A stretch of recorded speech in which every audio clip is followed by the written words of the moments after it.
بسم اللہ الرحمن الرحیم الحمد للہ رب العالمین والصلاة والسلام علی رسولہ الکریم وعلی آلہ واصحابہ واہل بیتہ اجمعین ومن تبعہم ودعا بدعوتہم بإحسان الى یوم الدین اما بعد قال اللہ تبارک وتعالی اعوذ باللہ من الشیطان الرجیم بسم اللہ الرحمن الرحیم انا اعطیناک الکوثر فصل لربک وانحر ان شانئک هو الابتر وقال تعالی لن ينال الله لحومها ولا دماؤها ولكن يناله التقوى منكم وقال النبي صلى الله عليه وسلم ما عمل ابن آدم في يوم النحر أحب إلى الله من إهراق الدم أو كما قال عليه الصلاة والسلام۔ محترم بھائیوں اور بزرگوں، یہ جو ایام اس وقت چل رہے ہیں یہ ذی الحجہ کے مہینے کا پہلا عشرہ ہے جس کی بڑی فضیلت آئی ہے۔ خود قرآن مجید میں اللہ تعالی والفجر ولیال عشر ان 10 راتوں کی قسمیں کھائی ہے اللہ تبارک و تعالی نے، اور روایتوں میں اس کی بڑی فضیلت آئی ہے، یہاں تک کہ ایک روایت میں اللہ کے نبی صلی اللہ علیہ وسلم نے فرمایا کہ یہ ذی الحج کا پہلا عشرہ تمام ایام میں سب سے بہتر ایام ہے، یہاں تک کہ رمضان المبارک کے جو ایام ہیں اس سے بھی زیادہ فضیلت والے یہ ایام ہیں۔ شیخ الاسلام حضرت علامہ ابن تیمیہ رحمۃ اللہ علیہ فرماتے ہیں کہ رمضان المبارک اور ذی الحج کے یہ 10 دن اگر ان دونوں میں موازنہ کیا جائے تو یہ کہا جا سکتا ہے کہ رمضان المبارک کی جو راتیں ہیں اخیر عشرے کی 10 راتیں وہ زیادہ افضل ہیں، اور دن جو ہے وہ اسی ذی الحج کے پہلے عشرے کے افضل ہیں۔ اسی لیے اللہ کے نبی صلی اللہ علیہ وسلم نے فرمایا کہ اے لوگو، یہ ایام بڑے بابرکت ہیں، بڑی برکتوں والے ہیں، ان میں خوب اللہ تبارک و تعالیٰ کی تسبیح بیان کیا کرو، اللہ تبارک و تعالیٰ کی پاکی بیان کیا کرو، اور خوب لا الہ الا اللہ کا ورد کیا کرو، اور خوب تکبیر کہا کرو یعنی اللہ اکبر، اور خوب تحمید کیا کرو یعنی خوب حمد و ثنا بیان کیا کرو اللہ تبارک و تعالیٰ کی۔ اسی طرح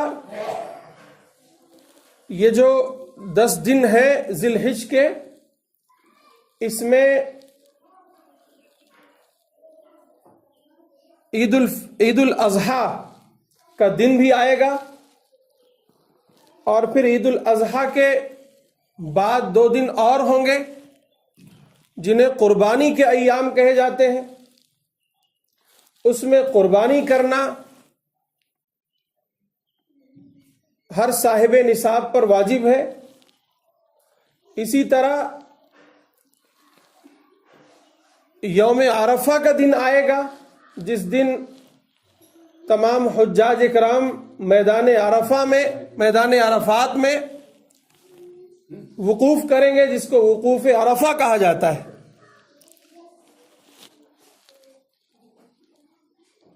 اسی طریقے سے یوم عرفہ کا دن بڑی فضیلت والا ہے اس لحاظ سے بھی کہ اس دن سنت ہے، مستحب ہے کہ روزے رکھے جائیں۔ یہ مختلف اعمال ہیں جو اس عشرے میں پورے کیے جاتے ہیں۔ پہلی بات کہ یہ عشرہ بڑی برکتوں والا، فضیلتوں والا عشرہ ہے۔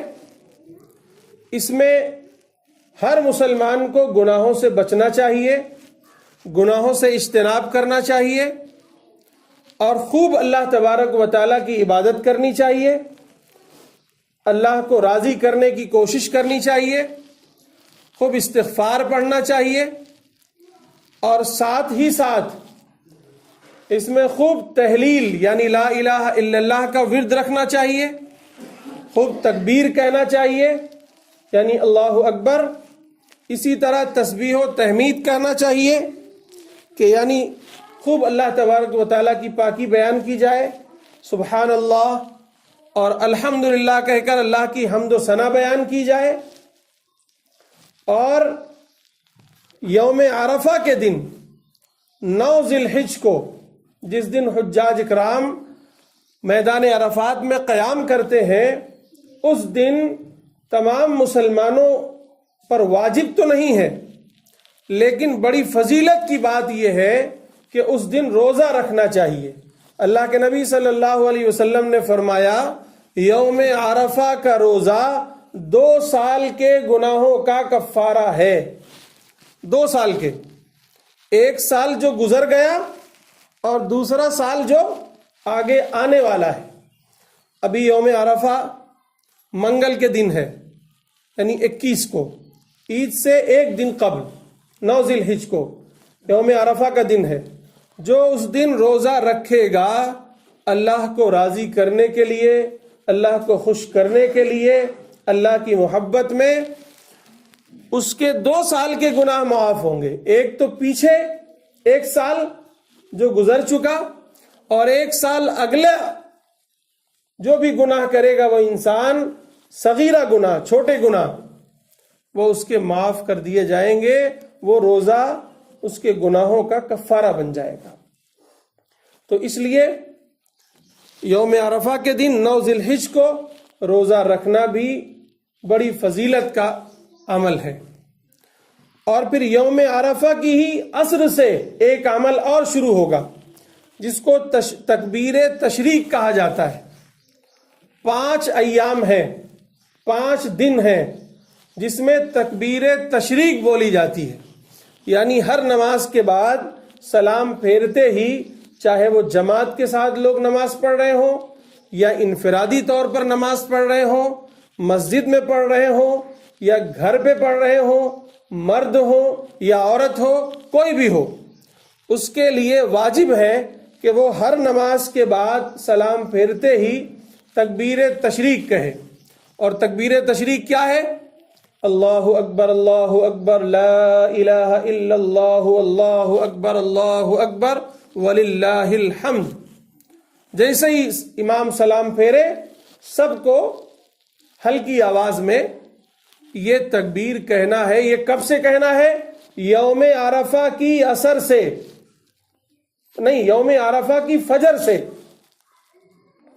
9 ذی الحجہ جس دن روزہ رکھنا ہے اس دن کی فجر سے شروع ہونا ہے، اور پھر 9 کو، 10 کو جس دن عید الاضحیٰ ہے، پھر 11 کو، 12 کو جو 2 دن اور قربانی کے ہیں، اور قربانی کے بعد 1 دن اور یعنی 13 ذی الحجہ کو عصر کی نماز تک، عصر کی نماز میں تکبیر کہنا ہے، اور اس کے بعد پھر مغرب سے چھوڑ دینا ہے۔ ان 5 ایام کو یوم تشریق کہا جاتا ہے، ایام تشریق۔ اور جو تکبیر بولی جاتی ہے اللہ اکبر لا الہ الا اللہ واللہ اکبر وللہ الحمد، اس کو تکبیر تشریق کہتے ہیں۔ اس کو یوم عرفہ کی فجر سے، عید کے 1 دن پہلے فجر کی نماز سے شروع کرنا ہے، اور عید کے تیسرے دن، چوتھے دن بلکہ، جس دن قربانی ختم ہو جائے گی اس کے اگلے دن عصر کی نماز تک ہر نماز کے بعد یہ تکبیر ہر مسلمان کو کہنا ہے، چاہے وہ مسلمان مسجد میں نماز پڑھے، جماعت سے پڑھے یا انفرادی طور پر پڑھے، گھر پر پڑھے، مرد ہوں یا عورت ہوں، ان کو یہ تکبیر کہنی ہے۔ اس کے بعد جو عمل شروع ہوتا ہے وہ اگلے دن عید الاضحیٰ کا دن ہوگا۔ عید الاضحیٰ جیسا کہ ہم اور آپ جانتے ہیں کہ مسلمانوں کی صرف 2 عیدیں ہیں۔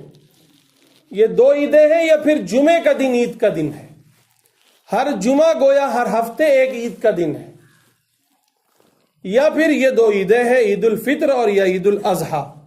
عید الاضحیٰ اس لیے بڑی ممتاز ہے کہ اس دن قربانی کیا جاتا ہے، قربانی کی جاتی ہے۔ قربانی کس پر واجب ہے؟ یہ قربانی ہر مالدار مسلمان پر واجب ہے۔ شریعت کی نگاہ میں جو مسلمان مالدار ہے اس پر یہ قربانی واجب ہے۔ اب شریعت کی نگاہ میں مسلمان مالدار کون ہے؟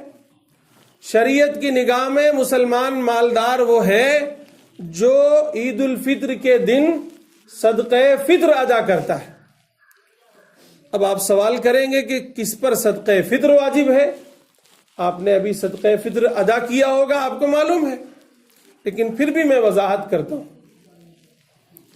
ایسا مسلمان جس کے پاس اتنا مال ہو، چاہے وہ سونا ہو، چاندی ہو، کیش ہو، مال تجارت ہو، یا کوئی بھی سامان ضرورت سے زائد ہو، یہ زکوٰۃ کا مسئلہ نہیں بیان کر رہا ہوں، اس کا مسئلہ الگ ہے۔ زکوٰۃ میں صرف 4 مالوں پر زکوٰۃ واجب ہوتی ہے، مال تجارت ہو، سونا ہو، چاندی ہو یا نقد روپیہ ہو، کیش ہو، صرف اس پر یہ 4 مال ہوں گے تو زکوٰۃ واجب ہوگی۔ لیکن صدقہ فطر اور قربانی ہر اس شخص پر واجب ہوتی ہے جس کے پاس اتنا مال ہو، وہ کوئی بھی مال ہو، ضرورت سے زائد گھر ہے، ضرورت سے زائد کھیت ہے، ضرورت سے زائد باغ ہے، ضرورت سے زائد موبائل ہے، گھر میں ٹی وی رکھا ہے، کمپیوٹر رکھا ہے، گھر میں کپڑے 25-30 جوڑے رکھے ہیں ضرورت سے زائد، کپڑے گھر میں چارپائیاں 25-30 رکھی ہیں یوں ہی بیکار، تختے رکھے ہوئے ہیں، 2-4 گھر ہیں، ایک رانی گنج میں، ایک مڈھولی میں، ایک بمبئی میں، اس پر زکوٰۃ تو نہیں ہے۔ لیکن اگر آپ اس طرح کے، ایک گھر ہے جو ہماری ضرورت پوری کرتا ہے، لیکن ایک گھر میرا رانی گنج میں ہے مثلا، جس کو ہم کرائے پر دیتے ہیں یا یوں ہی بند رکھا ہوا ہے، کوئی سامان پڑا ہوا ہے، تو اس کی وجہ سے آپ مالک نصاب بن جاتے ہیں۔ مالک نصاب کب بنتا ہے انسان؟ جب وہ 7.5 تولہ سونے کا مالک ہو جائے۔ اگر صرف سونا ہے تو سونے کا اعتبار ہوگا، اور اگر اس کے پاس چاندی بھی ہے، کیش بھی ہے، ضروریات سے زائد اور دیگر سامان ہے، زمین ہے، گھر ہے، جائیداد ہے، کوئی بھی چیز ہے، تو پھر چاندی کی قیمت کا اعتبار ہوگا۔ مثلا 52.5 تولہ چاندی کی قیمت فی الحال اگر 40,000 روپے بنتے ہیں تو آپ 40,000 روپے کا ایک حساب لگائیے، اور اس 40,000 روپے کی قیمت کا جو سامان آپ کے پاس ضرورت سے زائد ہے اس کا حساب لگائیے۔ اپنے گھر میں داخل ہو جائیے، دیکھیے میرے پاس 10 جوڑی کپڑے ہیں جو میں پہنتا ہوں، 10 جوڑی کپڑے یوں ہی رکھے ہوئے ہیں کہ جب کبھی ضرورت پڑے گی تو سلا لیں گے۔ ایک موبائل ہے جسے ہم یوز کرتے ہیں، ایک بڑا سا موبائل یوں ہی رکھا ہوا ہے، کبھی کبھی اس پر کوئی اور کام کر لیتے ہیں۔ ایک کمپیوٹر رکھا ہے جو آپ کی ضرورت اصلیہ میں نہیں ہے، ایک ٹی وی بھی رکھا ہے آپ نے، وی سی آر بھی رکھا ہے آپ نے، یا کوئی بھی سامان اس طرح کا رکھا ہے آپ نے۔ تو یہ ساری ضروریات سے زائد جو سامان ہیں، ممبئی میں 2-3 گھر ہیں آپ کے، کرائے پر اٹھائے ہوئے ہیں آپ، تو اس کی وجہ سے کیش اگرچہ آپ کے پاس نہ ہو 40,000 روپے، لیکن 40,000 روپے کی قیمت کا سامان کوئی بھی ہے آپ کے پاس تو آپ مالک نصاب ہیں، اب آپ پر زکوٰۃ لینا حرام ہے، یعنی اب آپ غریب نہیں ہیں شریعت کی نگاہ میں، شریعت کی نگاہ میں آپ غریب نہیں ہیں۔ ہمارے یہاں بہت ہوتا ہے کہ بہت سی عورتیں مانگنے نکلتی ہیں، بہت سی بیوائیں ہیں، ان کے پاس گہنے رکھے ہوئے ہیں، 10 تولے سونا ہے، 5 تولہ سونا ہے، 2 تولہ سونا ہے، 3 سونا ہے، اس کو چھپا کے رکھے ہوئے ہیں، یہ آڑے وقت میں کام آئے گا، اور دوسروں سے بھیک مانگتے ہوئے چلتے ہیں کہ بھائی ہم غریب ہیں، ہمیں صدقہ دے دو، خیرات دے دو، ہمیں زکوٰۃ دے دو۔ تو ان کے لیے جائز نہیں ہے، پہلے جو اپنے پاس مال ہے اسے خرچ کرو۔ کوئی بھی سامان، کھیت ہے مان لیجئے، 1 بیگھہ کھیت ہے رکھا ہوا، 1 بیگھہ کھیت ہے اور کیش نہیں ہے، تو انسان سمجھتا ہے میں غریب ہوں۔ کھیت ہے، اللہ نے اتنی بڑی ملکیت آپ کو دی ہے، اللہ نے 1 گھر ایکسٹرا ہے آپ کے پاس، لیکن کیش نہیں ہے، تو آپ غریب نہیں ہیں، آپ زکوٰۃ نہیں کھا سکتے، آپ فطرہ نہیں کھا سکتے، آپ قربانی کی کھال نہیں کھا سکتے، آپ شریعت کی نگاہ میں مالدار ہیں۔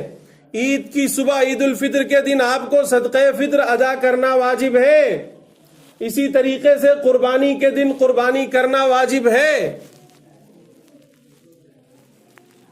تو یہ بات مجھے لگتا ہے اچھی طرح آپ کے سمجھ میں آ گئی ہوگی کہ ہر وہ مسلمان جو شریعت کی نگاہ میں مالدار ہے، اس کے پاس 7.5 تولہ سونا ہے صرف، یا سونا نہیں ہے، تھوڑا سونا ہے، تھوڑی چاندی ہے، تھوڑا کیش ہے، تھوڑا اور کوئی ضروریات کے سامان ہے، لیکن سب ملا کر چاندی کی قیمت کو پہنچ جاتے ہیں 52.5 تولہ چاندی، جس کے عوض خریدی جا سکتی ہے، تو آپ شریعت کی نگاہ میں صاحب نصاب ہے، آپ پر قربانی واجب ہے، آپ کو قربانی کرنی چاہیے۔ اور یہ غلط فہمی ہے کہ گھر میں تمام لوگوں کی طرف سے ایک قربانی کر دی جائے، یہ ہرگز نہیں۔ ہاں، اگر گھر میں واقعی ایک شخص مالک ہے، جیسے میرے والد صاحب ہیں، وہ گھر کے مالک ہیں، میں بھی، میرے پیسے کے بھی وہی مالک ہیں، میری بیوی کے بھی پیسے کے گہنے کے وہی مالک ہیں، میرے ماں کے، میری بہن کے، میرے بھائیوں کے، جو بھی گھر میں افراد ہیں سب کے وہی مالک ہیں۔ اگر مالک سے مراد یہ ہے کہ وہ جب چاہیں اسے خرچ بھی کر سکتے ہیں، جب چاہیں اسے بیچ بھی سکتے ہیں، جب چاہیں اپنی ضروریات میں لا بھی سکتے ہیں، تب تو مالک سمجھیں گے آپ۔ تو پھر ہاں، وہی اکیلے مالک ہے، وہ اپنی طرف سے ایک قربانی کر دے، قربانی سب کی طرف سے ادا ہو جائے گی۔ لیکن اگر والد صاحب بھی مالک ہیں اور ہم بھی کماتے ہیں، ہم بھی مالک ہیں، ہم نے بھی 1,50,000 کہیں رکھ رکھا ہے، یا اپنے پیسے کے خود مالک ہیں، یا میری بیوی ہے اس کے پاس جو ہے کچھ سونا ہے، کچھ چاندی ہے، وہ مالک ہے اس کی، یا میں اس کا مالک ہوں، تو میں، اگر وہ اپنے خود مالک ہے تو اس پر بھی قربانی ہے۔ یہ اچھی طرح ایک بات بہت ذہن نشیں کر لیجئے کہ عام طور پر ہمارے یہاں عورتوں کی طرف سے تو بالکل قربانی نہیں ہوتی۔ کبھی کبھی ایسا ہوتا ہے، میں آپ کو بتاؤں، کہ مرد بیچارہ غریب ہے، مرد بیچارہ غریب اس طور پر ہے کہ قربانی کے ایام میں اس کے پاس مال نہیں ہے، گھر ہے، تھوڑی بہت کھیتی ہے، کیا وہ مال ہے نہیں، لیکن عورت کیا ہے، عورت کے پاس 10-12 تولہ سونا ہے، چاندی ہے، تھوڑے بہت پیسے 1,500 رکھے ہیں، تو مرد نہیں، اس وقت عورت گویا مالک ہے، اور تقریباً سب کی بیویاں اپنا گہنا لے کر آتی ہیں، یہاں تک کہ جہیز کے سامان لے کے آتی ہیں۔ وہ جہیز کے سامان اگر آپ کے ہیں، آپ کے تو ہوتے نہیں ہیں، کیونکہ جب وہ جانے لگتی ہیں تو سب لے کر جاتی ہیں، یا اس کا عوض لے کر جاتی ہیں، گہنا بھی، تو وہ آپ کا تو ہے نہیں، وہ خود اس کی مالکن ہے۔ جب وہ خود اس کی مالکن ہے تو وہ صاحب نصاب ہے، جس طرح میں قربانی کروں اسی طرح ان کو بھی چاہیے کہ وہ قربانی کریں۔ شاید یہ آپ کو سمجھ میں نہ آ رہا ہو، اس کو بہت اچھی طرح سمجھ لیجئے کہ جس کا مال ہے، 2 لفظوں میں، جس کا مال ہے اور مال نصاب کی ملکیت کے برابر ہے، تو وہ اسی کے اوپر ذمہ داری ہے قربانی کرنے کی۔ اب قربانی جو ہے وہ ضروری نہیں ہے کہ 1,50,000 10-20,000 کی جائے، ضروری نہیں ہے کہ بکرا ہی لایا جائے۔ قربانی قربانی ہے، ہاں جتنے اچھے مال سے کریں گے، جتنا خوبصورت اچھا مال کریں گے، اللہ کو اتنا ہی زیادہ پسند ہوگا، یہ الگ بات ہے۔ لیکن قربانی وہ بھی ہوتی ہے جو 1500 میں حصے لے کر کروا لیتے ہیں، قربانی ان کی بھی ہوتی ہے جو 15,000 کے بکرے لاتے ہیں، قربانی ان کی بھی ہوتی ہے جو 50,000 کے بکرے لاتے ہیں، جو 1,00,000 اور 1,50,000 کے بکرے لاتے ہیں، قربانی ان کی بھی ہوتی ہے۔ ضروری نہیں ہے کہ میرے پاس 5-10 ہزار روپے بکرے کے پیسے ہوں گے تبھی قربانی کروں۔ آپ کے پاس اتنے پیسے نہیں، 1500 روپے تو ہے، آپ کہیں جا کے حصہ لے لیجئے، قربانی آپ کی ادا ہو جائے گی، ثواب آپ کو ملے گا۔ قربانی کی بڑی فضیلت آئی ہے، اس کی تاریخی پس منظر کیا ہے اس پر تو انشاءاللہ پھر کبھی وقت نہیں ہے، روشنی ڈالی جائے گی، وہ آپ بارہا سنتے آئے ہیں اور سب کے ذہن نشیں ہیں کہ وہ حضرت ابراہیم کی سنت ہے۔ صحابہ نے پوچھا ایک مرتبہ، یا رسول اللہ ما ہی الاضاحی، یہ قربانیاں ہیں کیا؟ اللہ کے رسول نے فرمایا ہی سنت ابیکم ابراہیم، یہ تمہارے باپ حضرت ابراہیم کی سنت ہے۔ صحابہ نے پوچھا کہ ہمیں پھر اس کے بدلے کیا ملے گا؟ اللہ کے نبی نے فرمایا ہر بال کے بدلے تمہیں ثواب ملے گا، ایک نیکی ملے گی۔ اور پوچھا اگر اون ہو تو، جیسے بھیڑ میں ہوتا ہے، تو بولے ہاں اس کے بدلے بھی تمہیں نیکی ملے گی۔ ایک حدیث میں آتا ہے کہ جانور کا خون ابھی زمین پر نہیں پڑا ہوتا ہے، زمین پر نہیں گرتا ہے، اس سے پہلے اللہ کو اپنے بندے کی قربانی پسند آ جائے تو قبول فرما لیتے ہیں، اس کی قربانی اللہ کے ہاں مقبول ہو جاتی ہے۔ قرآن کی آیت ہے لَن يَنَالَ اللَّهَ لُحُومُهَا وَلَا دِمَاؤُهَا وَلَكِن يَنَالُهُ التَّقْوَى مِنكُمْ، کہ مسلمانوں یہ قربانی کا گوشت، اس کا خون اللہ تک نہیں پہنچتا ہے، وَلَكِن يَنَالُهُ التَّقْوَى مِنكُمْ، لیکن جو تمہارے دل میں کیفیت ہے، تمہارے دل کا جو تقوی ہے وہ اللہ کے یہاں پہنچتا ہے۔ تم قربانی کیوں کر رہے ہو؟ سوال یہ اپنے آپ سے کرو، میں بکرا لایا ہوں 50,000 کا، کیوں لایا ہوں؟ میں قربانی کر رہا ہوں 10، کیوں کر رہا ہوں؟ میں قربانی کر رہا ہوں اپنے گھر پر، کیوں کر رہا ہوں؟ یہ سوال آپ اپنے آپ سے کریے، اپنے دل سے کریے۔ اگر اس میں گوشت کھانے کے لیے قربانی کر رہے ہیں تو اللہ کے ہاں مردود ہے، اللہ کے ہاں قابل قبول نہیں ہے۔ اگر آپ یہ قربانی کسی کو دکھانے کے لیے کر رہے ہیں تو اللہ کے ہاں یہ قابل قبول نہیں ہے۔